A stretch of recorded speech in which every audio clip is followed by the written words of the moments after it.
Good morning, everybody. Thank you, Eduardo Bolsonaro, for putting this event together. Thank you, everybody, for showing up. Thank you for having us and having this discussion about foreign affairs, strategy, about what's going on in other countries and how that may affect our nation and the decisions that we take internally.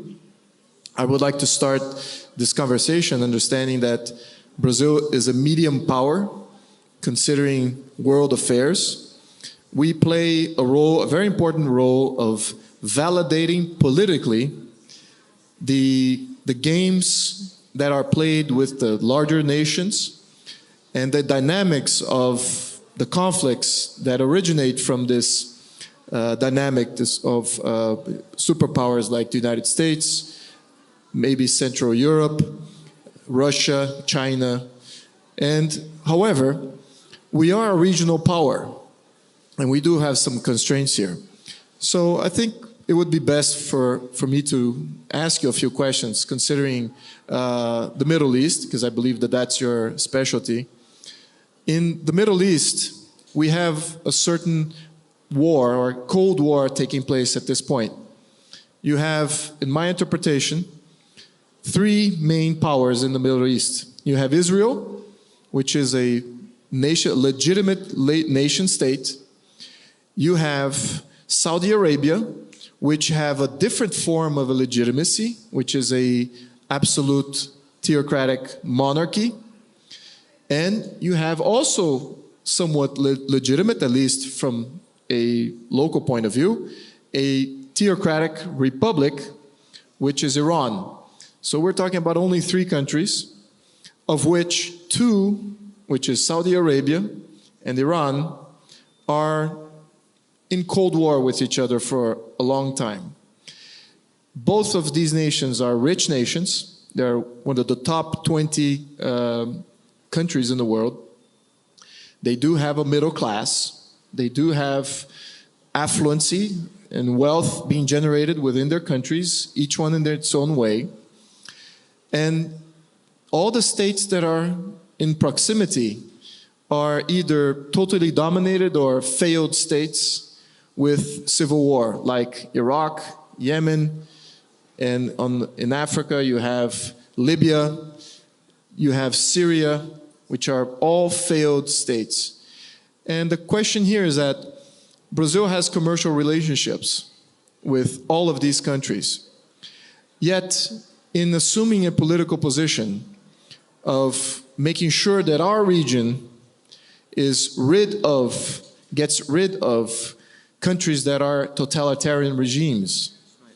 And we position ourselves as a leading democratic role model for the region. We are automatically communicating to the world that we would like to have better partnerships with countries that are similar or have the similar values. And when we extrapolate that to the Middle East, it becomes very confusing.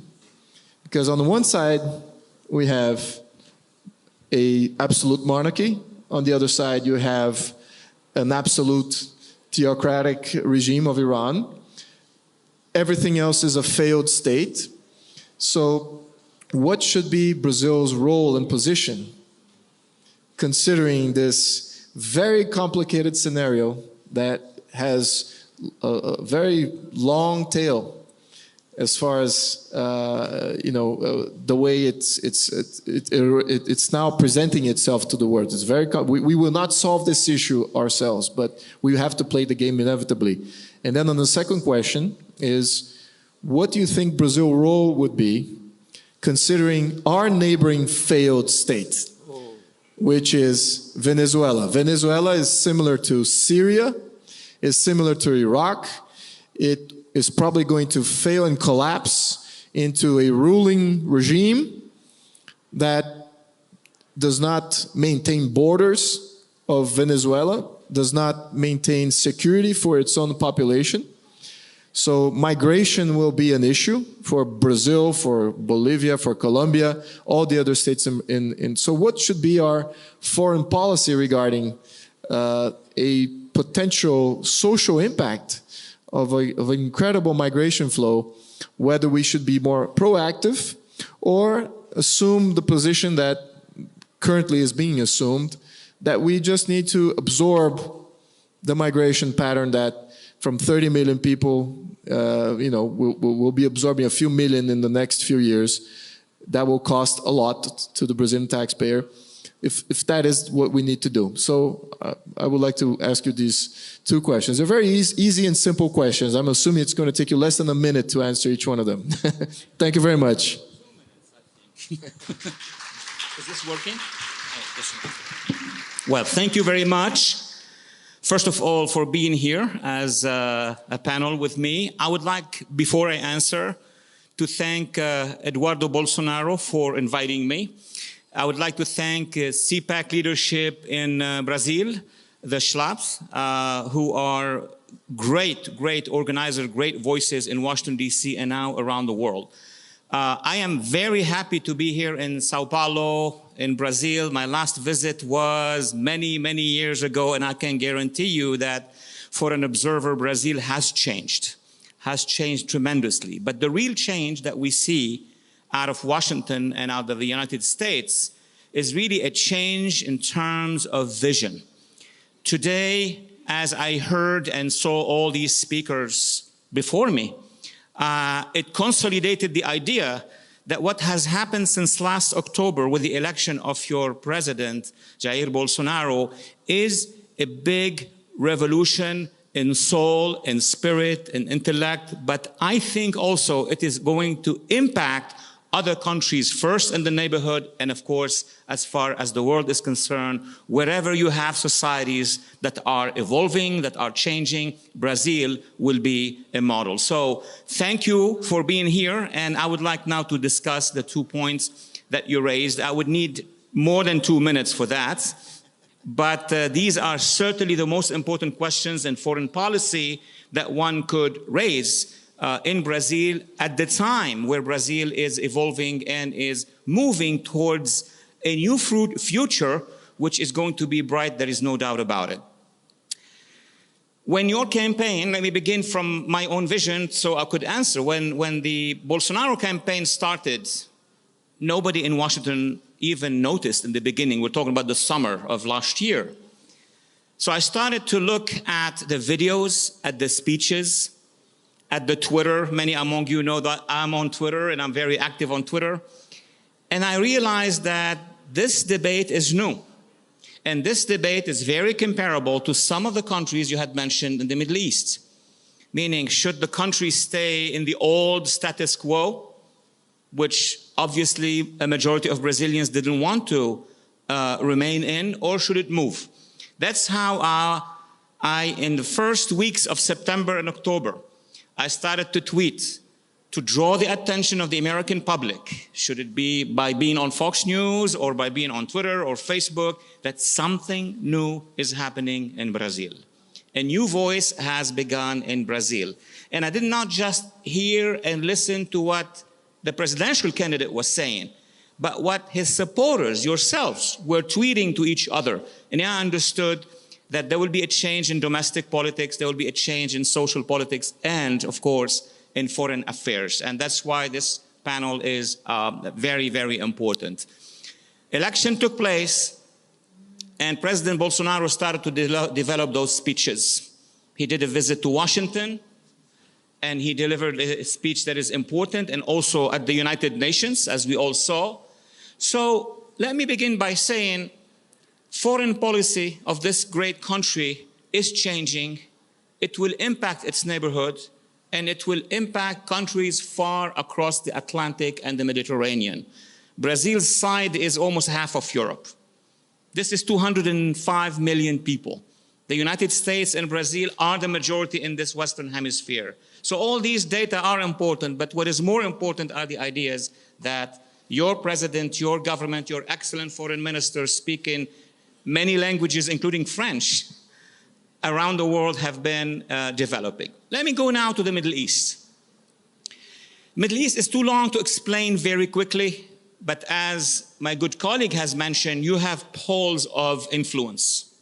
Let me begin with the most active pole, not always in a positive way, that's Iran, the Islamic Republic of Iran. Since the revolution in 1979, what we have seen in Iran is not just a development of an ideological, theocratical regime, but it has a vision that is not just for Iran. That's where you start seeing the difference. So in 1933, 34, 36 in Germany, you had the rise of National Socialism, but it was not just destined for Germany. The world later on realized that it was destined for all of Europe, and the drama that unfolded basically was World War II. Iran was able over the decades, first to control Iraq.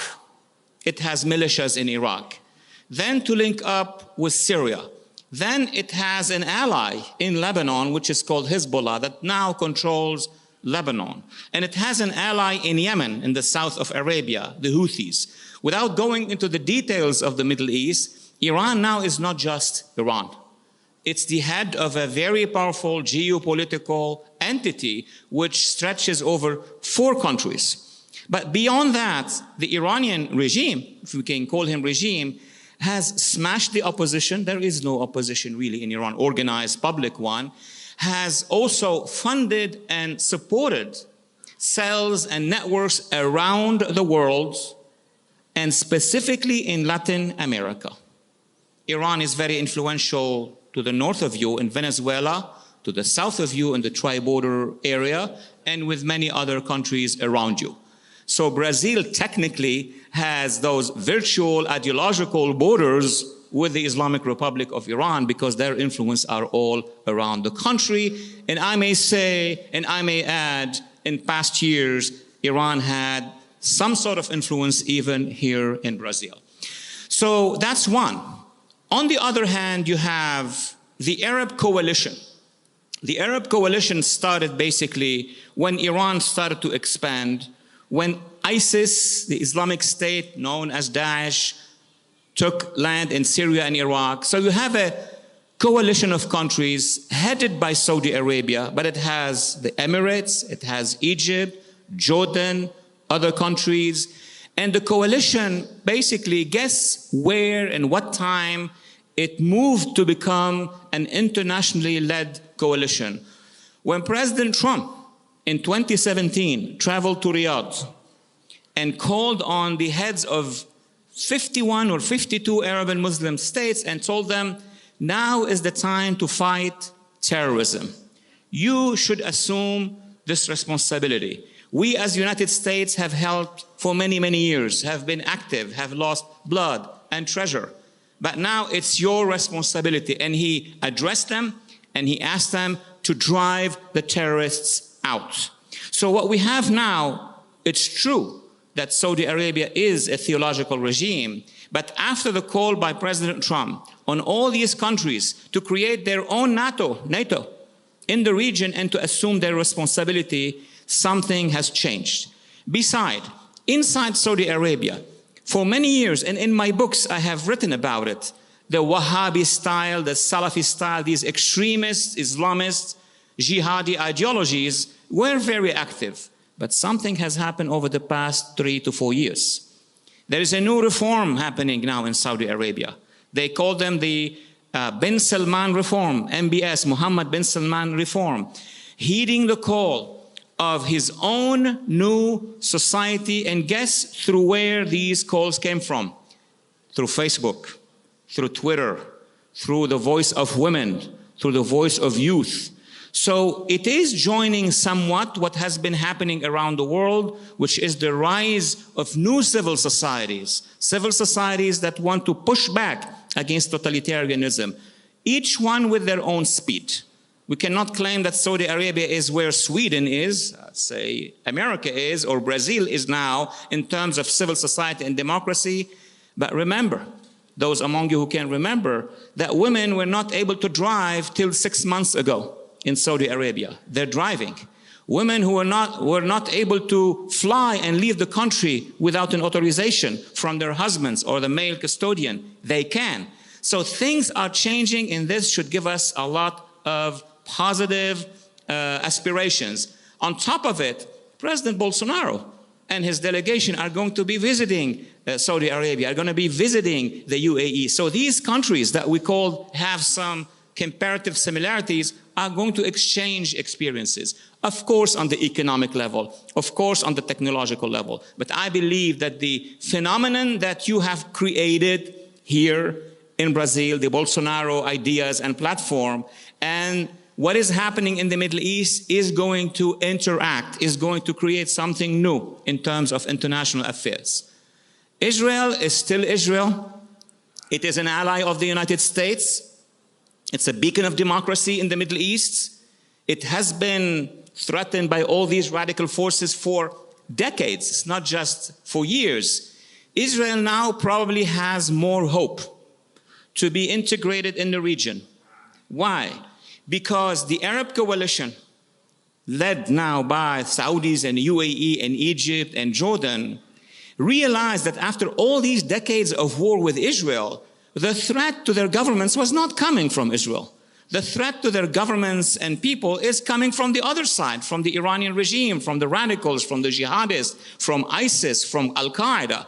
So what may happen as a result of this realignment of countries and forces, and I expected, and I'm good at projecting, I projected the Arab Spring some 8 years ago. I wrote a book before the so-called Arab Spring titled The Coming Revolution. But I wrote it before the Arab Spring. And people were, making fun of me in Washington. What are you talking about? Well, it did happen.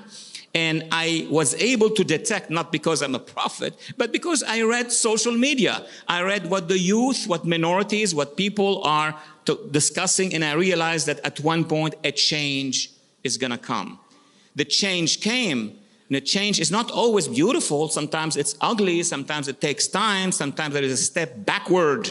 But the change cannot be stopped. So the three poles in the Middle East now, I think that the Iranians have reached the apex, the maximum that they can do. Iran is now witnessing a rise from the inside.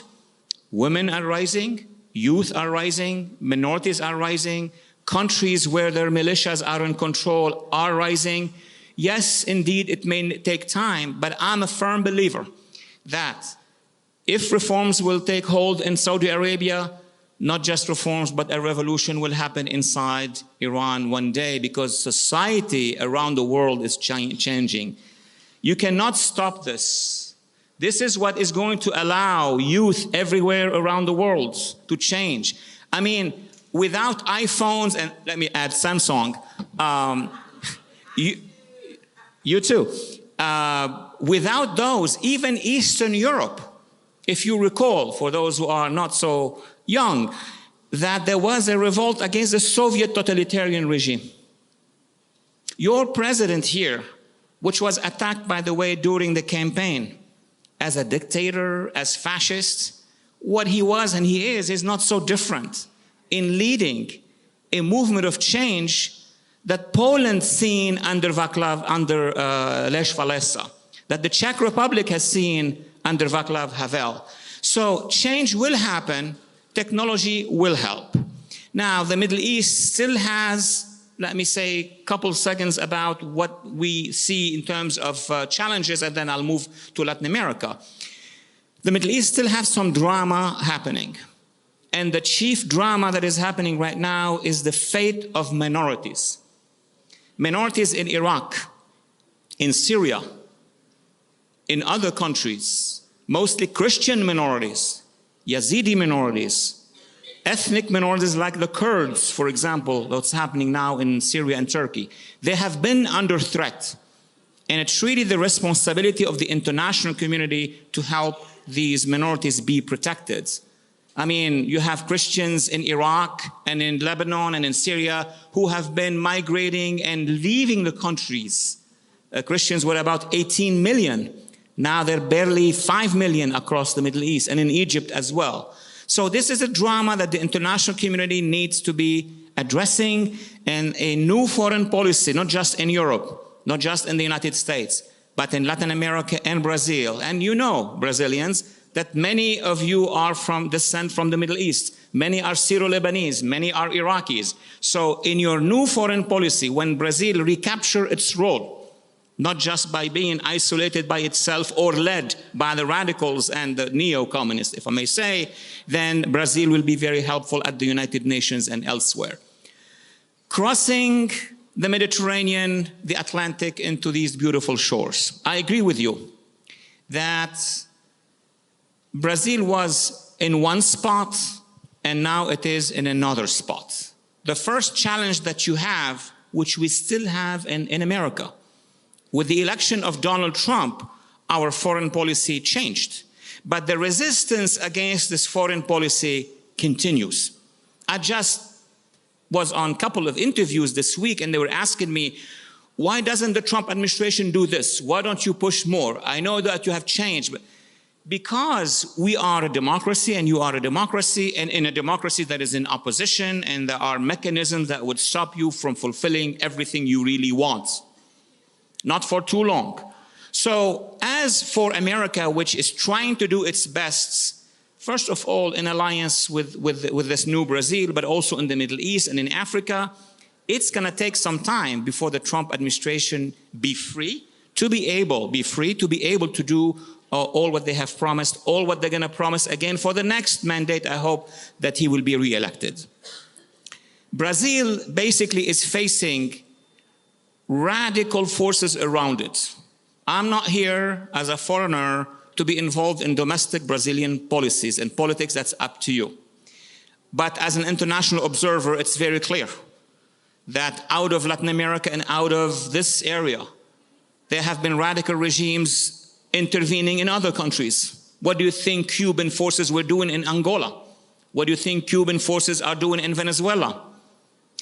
As a matter of fact, what do you think Hezbollah from Lebanon is doing in Venezuela?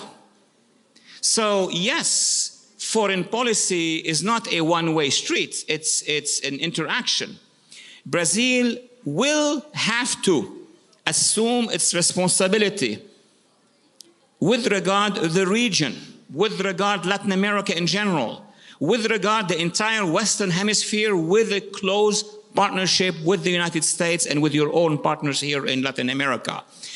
The most important goal I see for the new Brazil and the new hemisphere is to fight head-on terrorism.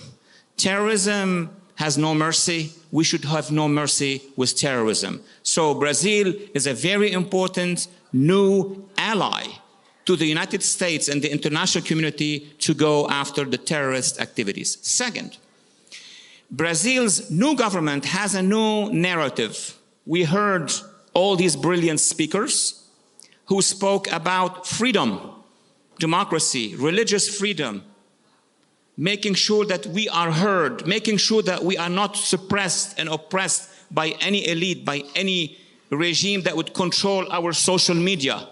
It's the same fight, le même combat, that Brazil has and the United States has. So we see you from the United States as a hope for America. And this America that is now engaged in the same fight is a hope for you. We're going to make sure that Latin America is free from terrorism. We're going to make sure that combating extremism is going to be on the agenda. Now let me zoom it towards the end of my 2 minutes to Venezuela. I don't think you need me to understand Venezuela. It's your neighbor. Your relationship from government to government, military to military, people to people has been there since the beginning of this region. But here's the problem. The United States committed that is going to be helping the Venezuelan people. There is no doubt about that. And the United States sees a change of government and the rise of new leadership under President Jair Bolsonaro, a hope to help us and to help other countries in Latin America to do everything we can so that the Venezuelan people restores its liberty. Remember, Venezuela was not totalitarian since it was founded. You and us will remember that Venezuela was a democracy. Venezuela actually had among the oldest political parties in Latin America. From where it was a few decades ago to where it is right now, it's a miserable situation.